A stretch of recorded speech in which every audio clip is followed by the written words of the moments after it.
Sementara kita tunggu 15 hingga 20 minit ni. Sementara kering, kita kemas balik lah. Nak guna lagi. Weh, 30 ya dapat banyak ni. Macam boleh pakai banyak kali. Rasa macam berbaloi tau. Boleh pakai 2 kali seminggu, 2 hingga 3 kali seminggu. Berbaloi tau pakai.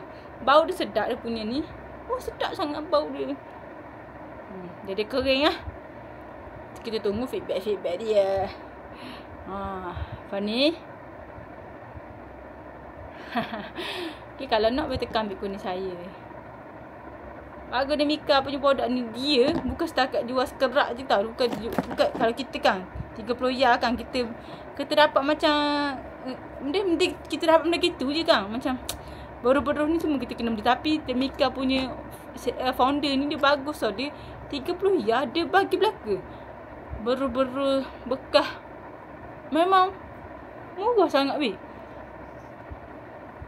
Founder di Mika ni sangat-sangat bagus tau. Korang main dapat harga macam ni. Dia bagi benda ni. Dia bagi ni. Dia bagi ni. Dia bagi ni. Sukatan ni. Ini tak payah pun sebenarnya. Korang kena beli kat luar sendiri. Biasa kalau saya beli kat kedai luar kan. Kalau untuk produk-produk gini kan. Dia akan bagi ni je. Yang ni takkan dapat. Dia akan bagi asas ni. Dan ni dengan ni harga lain. Hak ni dia bagi belaka. Dia bagi belaka. One set ni. Ni. Bagi belaka. Satu set ni.